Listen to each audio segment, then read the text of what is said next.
शिला प्रभुपाद की जय, गुरु गौरांग की जय।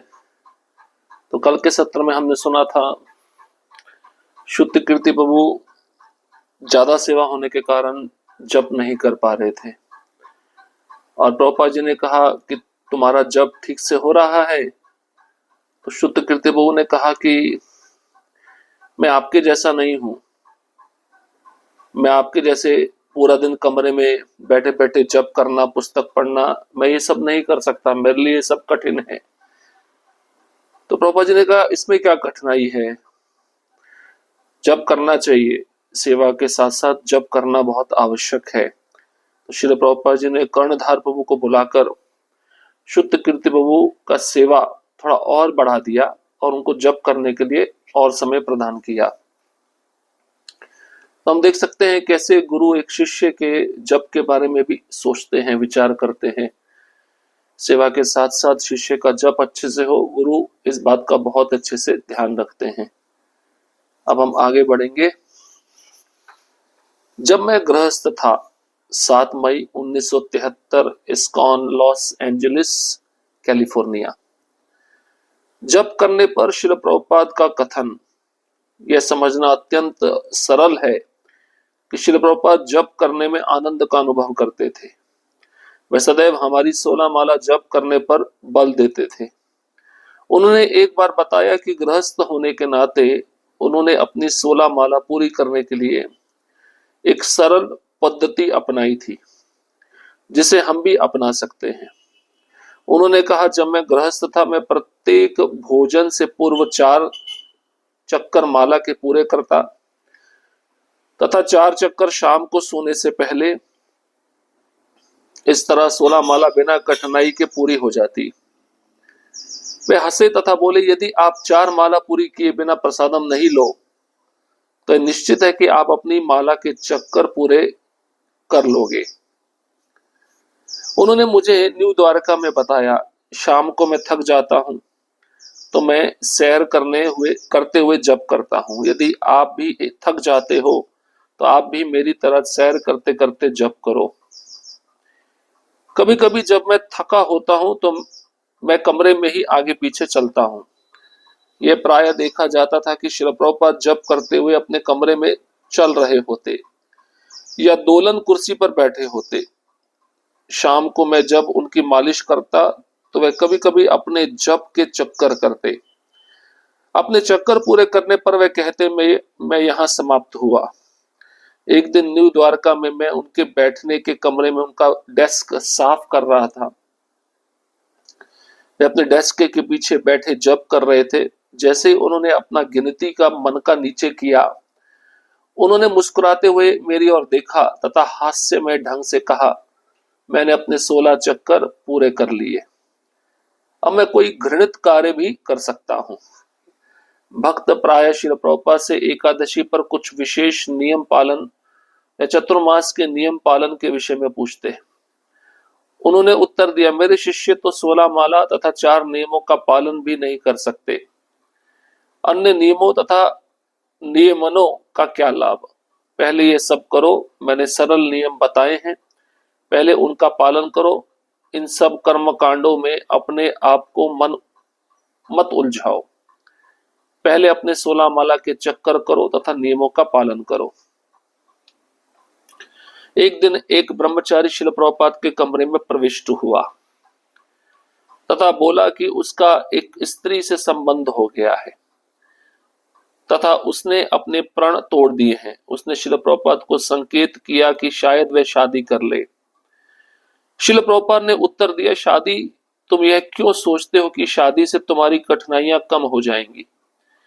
श्रील प्रभुपाद ने उत्तर दिया, तुम्हें कीर्तन करना चाहिए, केवल हरे कृष्ण का कीर्तन करो, अपने 16 माला के चक्कर पूरे करो। बहुत बार भक्त अपनी समस्याएं लेकर श्रील प्रभुपाद के कमरे में इस आशा से जाते कि कुछ विशिष्ट व्यवस्था से उनकी समस्याओं का हल मिल जाएगा, परंतु श्रील प्रभुपाद का सुझाव सदैव वही होता, हरे कृष्ण का जप करो, अपने 16 माला के चक्कर पूरे करो। उन्होंने अपने एक शिष्य से कहा, यदि कोई कठिनाई हो तो ऊंचे स्वर में जप करो, यदि कोई उत्तेजना हो तो ऊंचे स्वर में जप करो। एक बार श्रील प्रभुपाद को बताया गया कि एक वरिष्ठ भक्त ना तो मंगलारती में उपस्थित हो रहा है और ना ही अन्य भक्तों के साथ अपने जप के चक्कर पूरे कर रहा है। श्रील प्रभुपाद ने कहा, तुम अपने आप में बहुत उन्नत हो, तुम्हें मंगल आरती में उपस्थित होने की आवश्यकता नहीं, परंतु दूसरे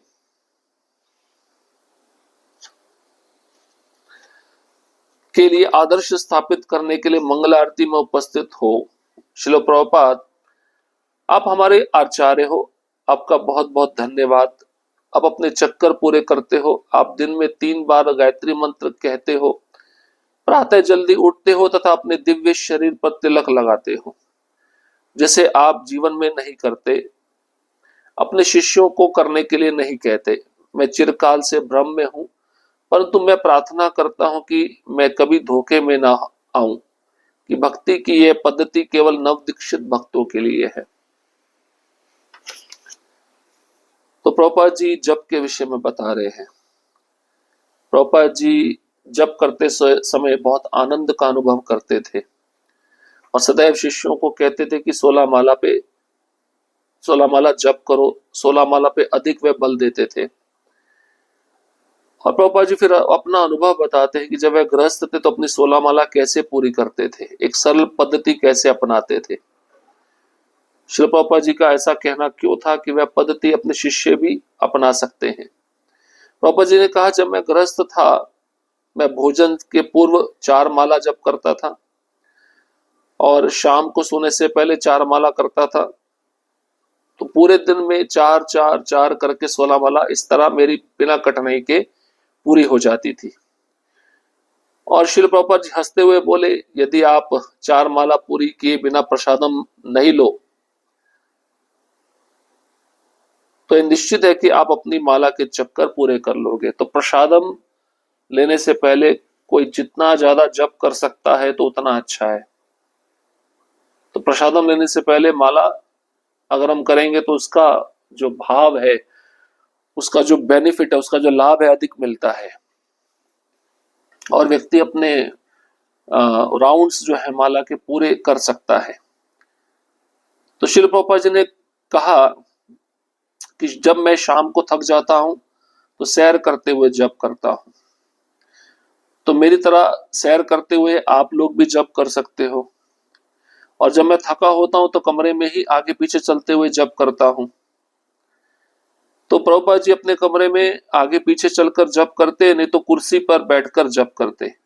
शुद्ध कीर्ति प्रभु कहते, शाम के समय जब मैं उनकी मालिश करता तब भी वह कभी कभी अपने जप के पूरे चक्कर लगा रहे होते थे। और चक्कर पूरे करते हुए प्रभुपाद जी कहते, मैं यहां समाप्त हुआ।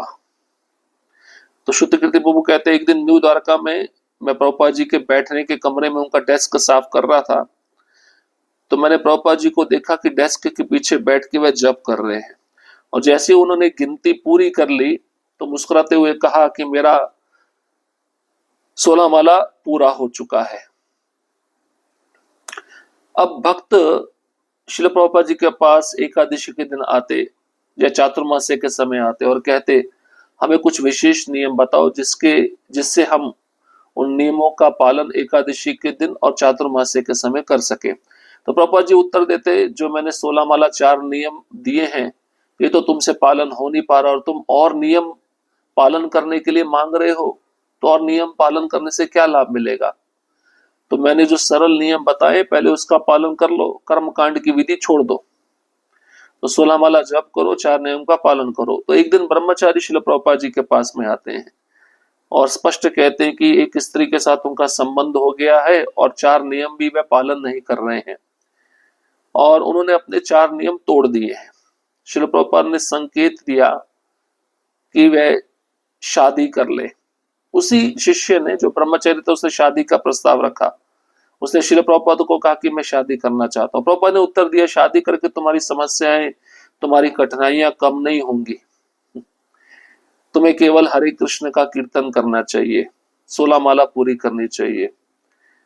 और श्रील प्रभुपाद जी कहते हैं कि जब समस्या ज्यादा अधिक हो तो समस्याओं का हल निकालने के लिए प्रभुपाद जी कहते सदैव ऊंचे स्वर में हरे कृष्ण का जप करो, 16 माला ऊंचे स्वर में पूरी करो। अब बहुत बार भक्त अपनी समस्या लेकर आते थे, वो सोचते थे प्रभुपाद जी के पास समस्याओं का हल है, प्रभुपाद जी विशिष्ट व्यवस्था के अनुसार समस्याओं का हल हमको दे सकते हैं। प्रभुपाद जी सुझाव यही देते हैं, हरे कृष्ण मंत्र का जप करो, उसी से तुम्हारी सारी समस्याएं हल हो जाएंगी। और यदि कोई कठिनाई हो तो ऊंचे स्वर में जप करो, यदि कोई उत्तेजना हो तो भी ऊंचे स्वर में जप करो। अब एक श्रील प्रभुपाद जी को एक भक्त ने बताया कि एक वरिष्ठ भक्त मंगलारती में नहीं आ रहे हैं और अन्य भक्तों के साथ अपने 16 माला के जो जप है वो भी पूरे नहीं कर रहे हैं।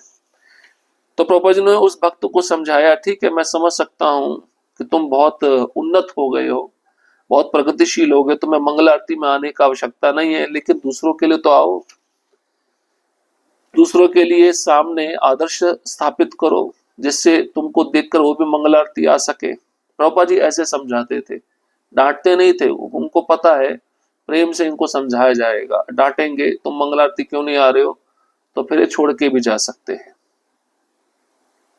श्रील प्रभुपाद जी आचार्य है और शुद्ध कीर्ति प्रभु कहते हैं आपका बहुत बहुत धन्यवाद, आप पूरी 16 माला जप करते थे, 3 बार गायत्री मंत्र का जप करते थे दिन में, और प्रातः जल्दी उठते थे, अपने दिव्य शरीर पर तिलक लगाते थे। आपने सब ये कार्य किए अपने शिष्यों के सामने आदर्श प्रस्तुत करने के लिए, और मैं प्रार्थना करता हूं कि मैं कभी धोखे में ना आऊं कि भक्ति की जो पद्धति है केवल नए भक्तों के लिए, पुराने भक्तों के लिए भी है। नए भक्तों को देखकर पुराने भक्तों को ऐसा नहीं सोचना चाहिए भैया ये विधि में बहुत लंबे समय से पालन कर रहा तो अब मुझे पालन करने की आवश्यकता नहीं, गलत है।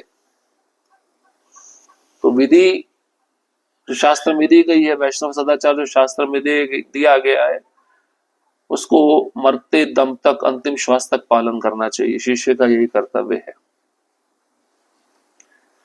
ठीक है, हरे कृष्णा कृष्ण कृष्ण हरे हरे, हरे राम राम राम हरे हरे। श्रील प्रभुपाद की जय, गुरु गौरांग की जय।